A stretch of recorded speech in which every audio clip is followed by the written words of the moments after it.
Good evening, my dear brothers and sisters in Christ. Welcome to the celebration of the Holy Sacrifice of the Eucharist as we celebrate Tuesday of the fifth week of Lent.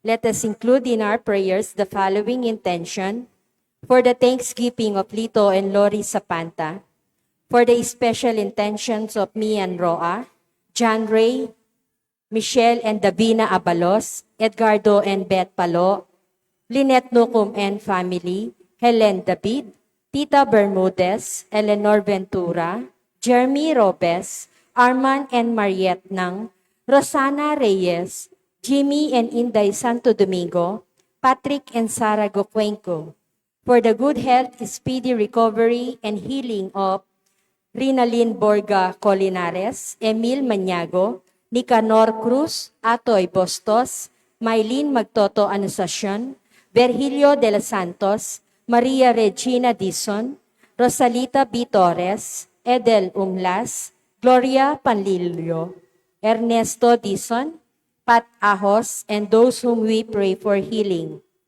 For the eternal repose of the souls of Josephine Evangelista, Arsenia D. Torres, Martin Angeles, Democrito Aison, Agnes Aison, Manuel Martin Soriano, Valeriano Pangilinan Jr., Joshua Gabriel Makasaet, Jesus Balidio, Daisy Rason Di Mabuyo, Maria Monica Bata, Henemino and Asuncion Umlas, Faustino Santa Maria Jr., Luciana S. Solalia, Elena Parico, Vicente and Ellen Tamtanco, Alex Resurrection, Alejandro and Milagros Resurrection, Magno and Francisca Hipolito, and all poor souls in purgatory.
Let us all rise and glorify the Lord by singing our entrance hymn.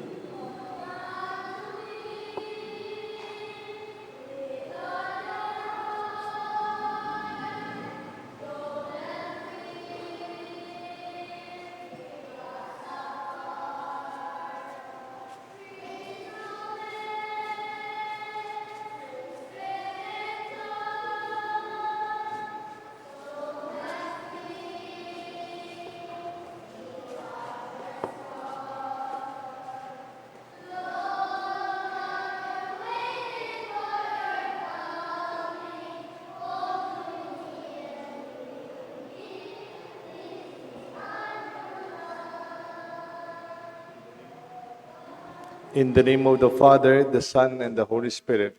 Amen. The Lord be with you. And with your spirit, Good evening po. good evening po, Amo.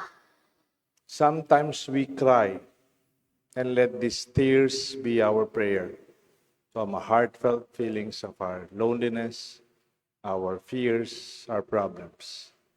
Let us ask the Lord that He will listen as we cry out in our prayers. For the times we have sinned, we ask the Lord for pardon. Together we pray. I confess to Almighty God and to you, my brothers and sisters, that I have greatly sinned in my thoughts and in my words, in what I have done and in what I failed to do. Through my fault, through my most grievous fault. Therefore, I ask Blessed Mary, ever Virgin, all the angels and saints, and you, my brothers and sisters, to pray for me to the Lord our God. May Almighty God have mercy on us, forgive us our sins, and bring us all to everlasting life. Amen. Lord, have mercy. Lord, have mercy. Christ, have mercy. Christ, have mercy. Lord, have mercy. Lord, have mercy. Let us pray. Grant, we pray, O Lord, perseverance in obeying your will, that in our days the people dedicated to your servant may grow in both in merit and number. We ask this, O Lord Jesus Christ, your Son, who lives and reigns with you in unity of the Holy Spirit, God, forever and ever. Amen. The Liturgy of the Word.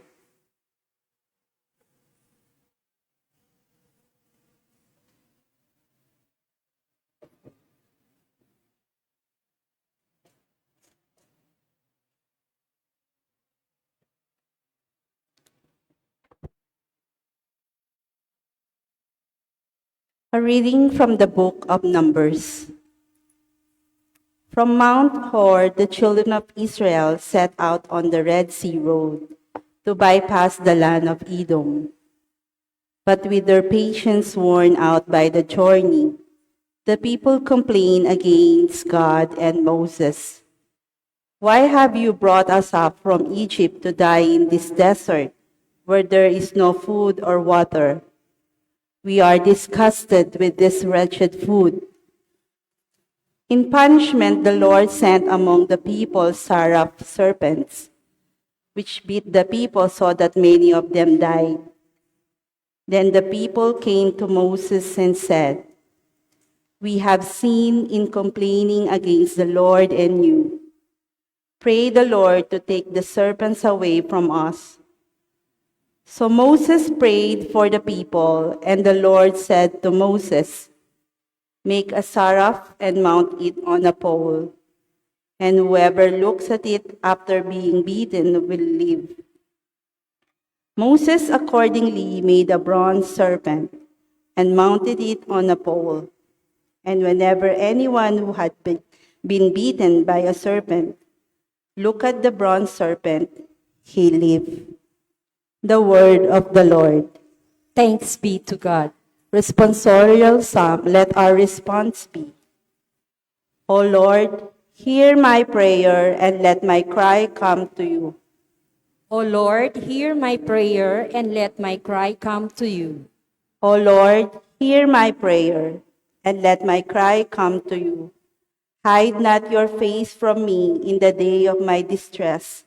Incline your ear to me in the day when I call. Answer me speedily. O Lord, hear my prayer and let my cry come to you.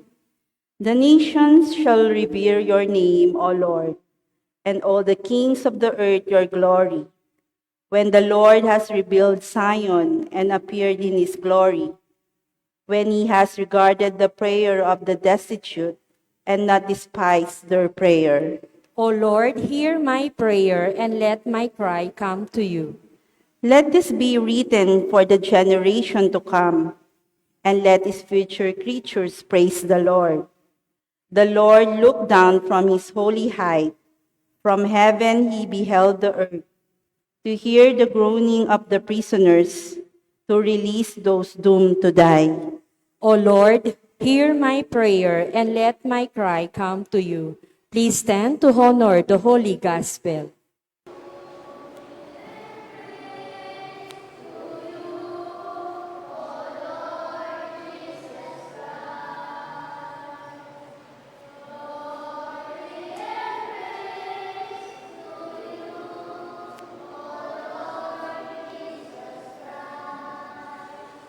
Altogether, the seed is the word of God.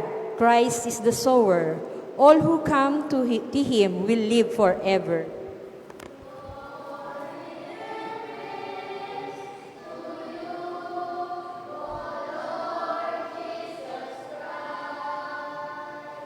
The Lord be with you. And with your spirit. A reading from the Holy Gospel according to St. John. Glory to you, O Lord. Jesus said to the Pharisees, I am going away and you will look for me, but you will die in your sin. Where are you going? Where am I going? You cannot come. So the Jews said, he's not going to kill himself, is he?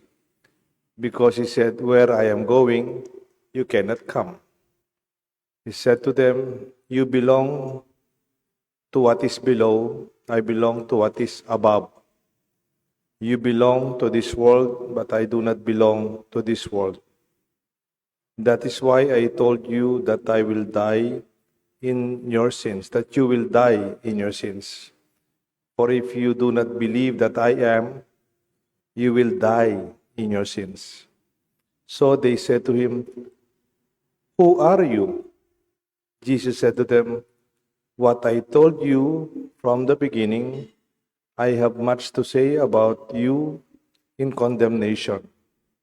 But the one who sent me is true, and that I heard from him, I tell the world.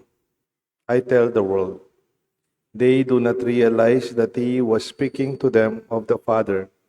So Jesus said to them, when you lift up the Son of Man, then you will realize that I am, and that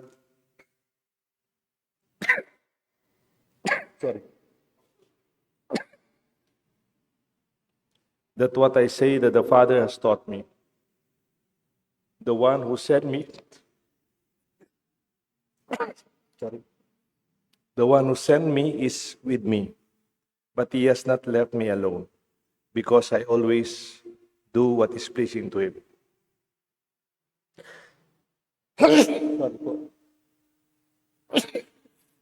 Because he spoke this way, many came to believe in him. My dear friends, the gospel of the Lord. Praise to you, Lord Jesus Christ.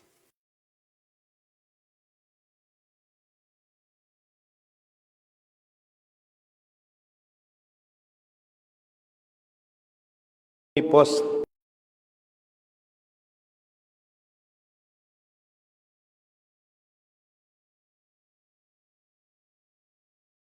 Let my cry come to you. Diyan na lang lagay mo.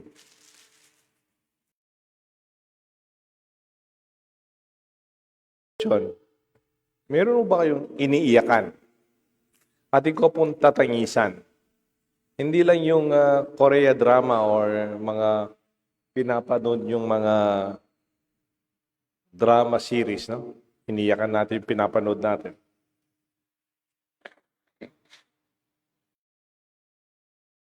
Mga artista lang po yan.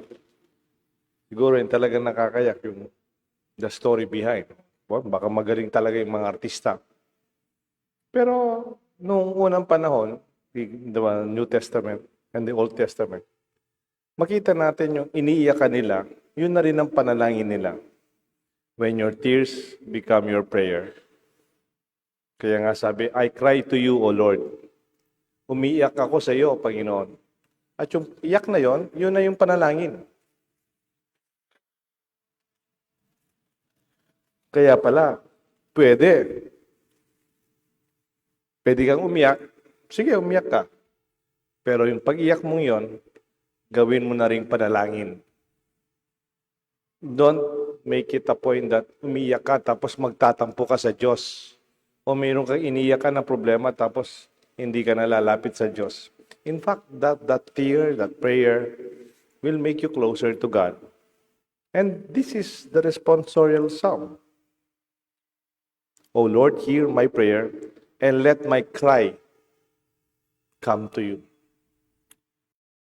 Remember Mary Magdalene? She was weeping. She was crying. And then sabi ng mga anghel sa kanya during the resurrection of Jesus, why are you crying? Why are you weeping? The second time, the gospel also, Jesus says, Mary, why are you weeping? Nung kaharap naman niya si Jesus, akala nung si Maria Magdalena, akala niya si Jesus ay hardinero, tapos umiyak siya, sabi ni Jesus, Mary, why are you weeping? No? Akala ni Mary Magdalene, si Jesus ay yung hardinero. Where did you hide him? Sabi niya, my master, my rabbi, my teacher. Sabi niya, Mary, it's me. Ang hinahanap mo. Kasi naman, pwede, sa sobrang iyak natin, sobrang luha natin, hindi natin nakikita yung grasya ng Diyos nasa harap na natin. Okay din naman yung umiyak, di ba? Okay din naman. It becomes your prayer. Baka naman sobra yung pag-iyak natin, you don't see the grace or the God before you. It is possible that our prayers are also our tears. Do you remember another woman? Kala nga nila si Mary Magdalene ito eh. Pero wala namang mention na siya Mary Magdalene. Dumating si Jesus sa isang bahay ng Pariseo. Itong babae, mahabang buhok, umiyak ng umiyak sa paa ni Jesus. At sabi nung sa gospel, she washed the feet of Jesus with her tears. Tindano, no? Di ba may misa tayong washing of the feet ng mga disciples? Pero Jesus din, ginagamit niyang tubig. Siya, yung luha niya, ginagamit niya. And then yung buhok niya, parang ginamit niyang to dry the feet of Jesus. Tapos mayroon pandalang alabaster, a very expensive oil, and anointed the feet of Jesus. This must be a woman forgiven for so many sins, or great sin in the past. And she was freed and liberated. Kaya yung kanyang luha ay ang kanyang pasasalamat kay Jesus. Sabi nga nung mga miron, kung saan nagkilala ni Jesus, itong babaeng lumalapit sa kanya, hindi niya papabayang hawakan ng paa niya. But Jesus allowed the woman to cry, and her tears are her deepest prayer. Mayroon pa, sa gospel sa Old Testament, in Genesis chapter 45, mayroon naman doon yung si Joseph the dreamer, yung bunsong anak ni Israel. Gustong patayin ng mga kapatid niya. Papatay na sana, kaya lang sabi ni Ruben, yung panganay na, wag na lang. Ibenta na lang natin yung kapatid natin. Kaysa patayin natin. Binenta ang kapatid nila to the merchants to Egypt. And there, he became a prisoner. He became a slave. Pero marunong siyang mag-interpret ng dreams. Dahil masipag siya, naging pang assistant baker. Nagluluto sila ng tinapay. And from there, he became an administrator of Egypt. Pinagkatiwala ng Pharaoh. Kasi he can interpret dreams. Kaya nga, Joseph the dreamer. And then yung mga kapatid niya gustong pumatay sa kanya, dun sa lugar nila, nagkaroon ng taghirap. tagtuyot. Wala silang makain. Economic crisis. Hunger was upon his brothers and his community. Siya yung nag-administer ng ayuda. Siya yung nag-administer ng service. Mga bigas, grains. And then, nangyari, nakita niya mga kapatid niya, nakapila. Kung masamang loob niya sa kapatid niya, sana pinadakip sila. Sana hindi na lang sila binigyan ng ayuda. Pero nagtago siya, umiyak na siya ng umiyak. Tapos pinatawag niya yung kapatid niya, 11 kapatid. Do you not recognize me? Hindi na siya kilala. How can they remember yung kapatid nilang binenta? Naging parang assistant governor ng Egypt. And then sabi, you don't know me, don't recognize me. I am your brother, Joseph, whom you sold to the merchants. Natakot yung mga kapatid niya, akala papatid. He was crying. Pagmamahal yun. Pagpapatawad yun. Yung iniiyakan mo, mahal mo. Kahit kumisan, masama ang loob mo sa kanila. Kaya ginawa sa kanya. Sabi niya, where is our father? Nasaan yung tatay natin? Buhay pa ba siya? Yes, sabi niya. Umalis na kayo. Idala niyo muli ang tatay ko. Tatay natin. Gusto ko siya makita. And then when he saw the father, he again was crying. You realize his tears are expression of love. Yung iniiyakan mo, hindi ka lang nasasaktan, pero yung iniiyakan mo, mahal mo. I could also mention about King David. Si King David, meron siyang anak. Ang pangalan niya, Absalom. Kaya lang, anak niya to, rebelde. Yung rebelde, pati sa tatay niya. Biro mo, nagkudeta. Anak niya. Anak ng ari, nagkudeta sa kanya. Siyempre, may security si King David. Ito 2 Samuel 14. Yung tinugis, inanap itong rebeldo na si Absalom. Pero hinabili ni Haring David, huwag niyong saktan ng anak ko. Kaya lang, siyempre, paglabanan na ganyan, hindi kita sasaktan, no? Nag-aaway kayo. Napatay. Tapos may dumarating na nagbabalita tungkol sa kay Absalom. Dumarating yung parang newsman, no? Nakabayan. Good news, good news, good news, sabi niya. Absalom, the rebel, is dead. Nung narinig ng hari, pumanig doon sa matas na tore ng kanyang kastilyo, kanyang castle, doon siya umiyak ng umiyak ng umiyak. Alam niyo yung kanyang iyak? My son, Absalom. My son, Absalom. My son, Absalom. If only I had died instead of you.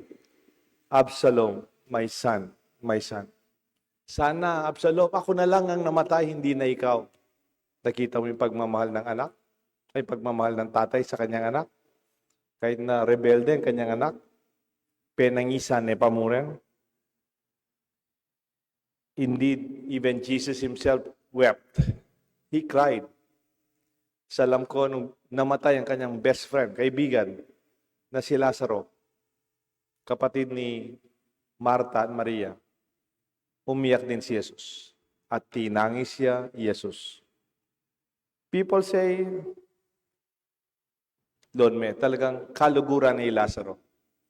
Ang gusto sabihin ng kaluguran, kaibigan. He's a friend of Lazarus, kaya umiyak siya. Kumisa, nagmimisa ako nagbe-bless ako ng patay.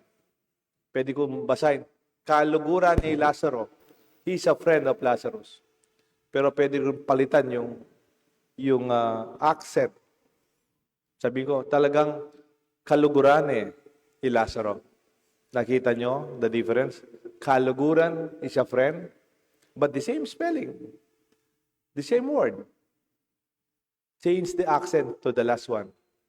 Kaluguran talaga ni Lazaro.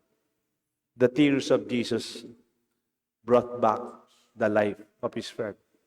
Sabihan din, milagro ka rin. Uling penangisa ni Jesus. Itang kayang luwa, binalik na imbye ng kayang kaluguran. Let our tears be our prayers. Malungkot, masakit, may problema, pag umiyak tayo. But let our cry be heard in heavens. Ang ating iyak, ang aking iniyakan, mahalaga sa atin, mahal sa atin. At ito'y pinakikinggan ng Diyos. The Lord hears the cry of His people. Ito ang ating mabuting balita. Let this be our good news and our invitation. Do not be afraid to cry before the Lord in your prayer. The Father, the Son, and the Holy Spirit. Amen. Together, let us pray our intentions to God, that the death arose from eating the fruit from the tree of Eden, and life arises from the tree of Jesus, Calvary. Let us glory in the cross of Jesus, through which He's redeemed the world. For every prayer, sasagot po tayo, Lord, lift us up to you. Lord, lift us up to you. Lord Jesus, you place the salvation of the human race on the wood of the cross, where death arose. Let life again spring forth, we pray. Lord, lift us up to you. When we sin, may we look up your lifted cross in a sorrow and repentance, we pray. Bestow your comfort and healing to the sick and sustain them by your grace. May they experience your closeness as they carry the cross of illness, we pray. Lord, lift us up to you. Like the bronze serpent lifted up the desert, turn the cause of our misery into an instrument of our healing. May the trials of life strengthen our will and our resolve, we pray. Lord, lift us up to you. In times of severe testing brought about by epidemics and natural calamities, let our action be marked by your steadfast love and selfless service, and never by panic or fear, we pray. Lord, lift us up to you. Let us offer to the Lord our personal intentions. O God, who brought life and salvation to the world through the suffering of your Son Jesus, through His holy cross, cleanse us of our sins and bring us to the glory of the resurrection. We ask this through Christ our Lord. Amen. The Liturgy of Eucharist.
Pray, my dear friends, that the sacrifice of yours and mine may be made acceptable to God, the Almighty Father.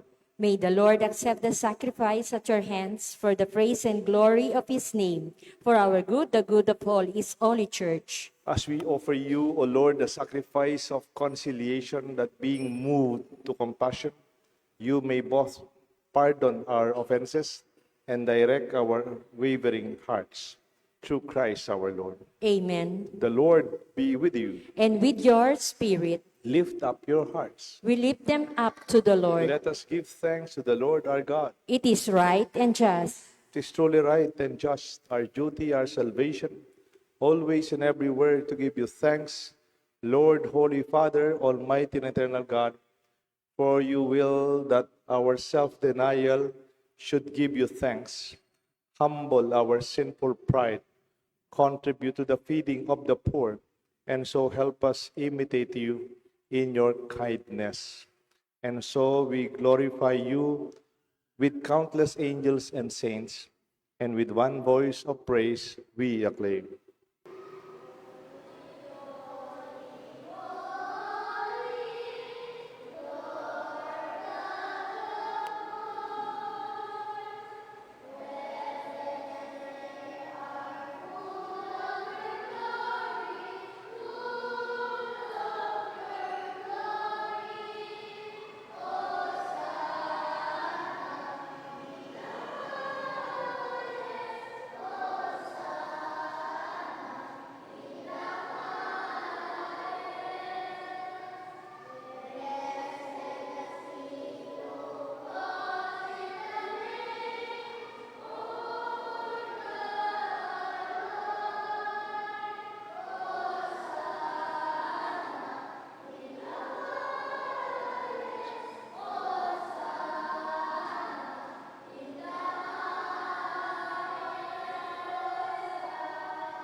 You are indeed holy, O Lord, the fount of all holiness. Make holy, therefore, these gifts, we pray, by sending down your Spirit upon them like the dewfall, that they may become for us the body and blood of our Lord Jesus Christ. At the time he was betrayed and entered willingly into his passion, he took bread and gave you thanks, broke it, and gave it to his disciples, saying, "Take this, all of you, and eat of it, for this is my body, which will be given up for you."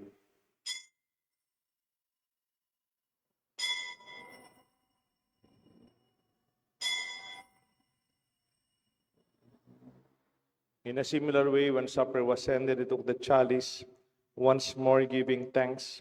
He gave it to his disciples by saying, "Take this, all of you, and drink from it. For this is the chalice of my blood, the blood of the new and eternal covenant. It will be shed for you and for many for the forgiveness of sins. Do this in memory of me."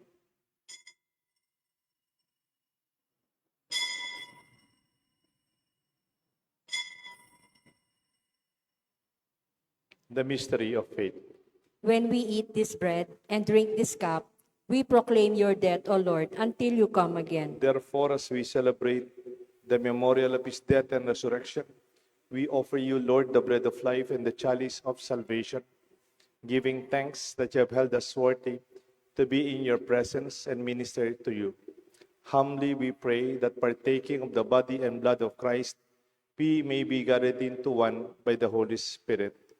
Remember, Lord, your church spread throughout the world, and bring her to the fullness of charity, together with Francis, our Pope, Florentino, our Archbishop, and all the priests and our friends who work and serve you in our church, especially here in our parish at the Holy Cross. Remember our brothers, our sisters who have fallen asleep in the hope of the resurrection, and those who have died in your mercy. Welcome them into the light of your face. Have mercy on us, we pray, with the Blessed Virgin Mary, Saint Joseph, her faithful spouse, with all the apostles and all the saints who have pleased you throughout the ages, we may merit to be co-heirs to eternal life and may praise and glorify you through your Son, Jesus Christ. Through him and with him and in him, O God, Almighty Father, in the unity of the Holy Spirit, all glory and honor is yours forever and ever. Amen. The Savior's command, formed by divine teaching, Let us call God the way Jesus taught us how to pray.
Deliver us, Lord, we pray, from every evil. Graciously grant peace in our days. In your mercy, keep us free from sin and safe from all distress, as we await the blessed hope and the coming of our Savior, Jesus Christ. For the kingdom, the power, and the glory are yours, now and forever. Lord Jesus Christ, you said to your apostles, I leave you peace. My peace I give to you. Look not on our sins, but on the faith of your church, and grant us the peace, the unity of your kingdom, where you live forever and ever. Amen. The peace of the Lord be with you always. And with your spirit. We greet each other with a sign of peace. Peace be with you. Lamb of God, you take away the sins of the world. Have mercy on us. Lamb of God, you take away the sins of the world. Have mercy on us.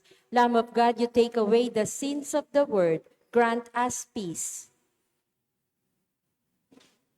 Behold the Lamb of God. Behold him who takes away the sins of the world. Blessed are those called to the supper of the Lamb. Lord, I am not worthy that you should enter under my roof, but only say the word and my soul shall be healed.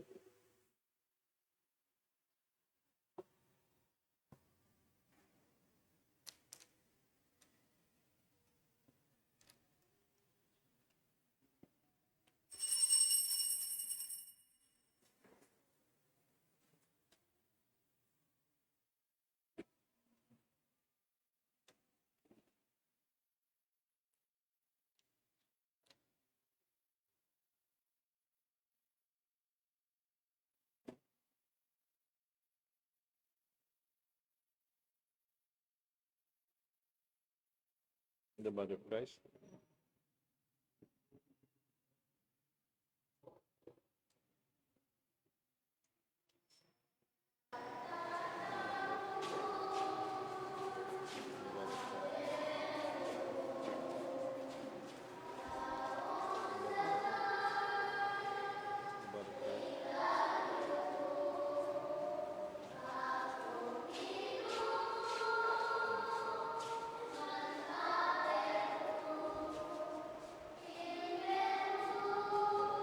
First communion na ka? First communion ka na? Hindi tama yun. First communion na ka? Father Christ. Pagalitin mo kamay mo. Pukulin mo dyan. Pukulin mo. Pukulin mo dito. Pukulin mo. Father Christ. Father Christ. Father Christ.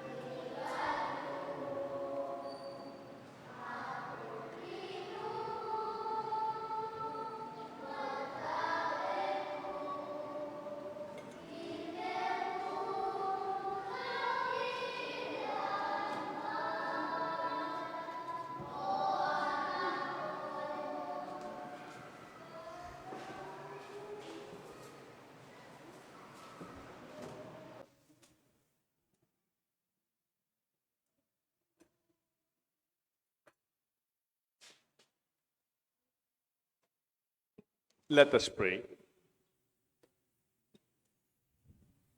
Grant, we pray, Almighty God, that ever seeking what is divine, we may always be worthy to approach these heavenly gifts. We ask this through Christ our Lord. Amen. The Lord be with you. And with your spirit. May the blessings of Almighty God rest upon you and your family, the Father, the Son, and the Holy Spirit. Amen. Let your tears be your prayer. Cry to the Lord, and he will listen to you. Our Mass is offered. Let us go in peace. Thanks be to God.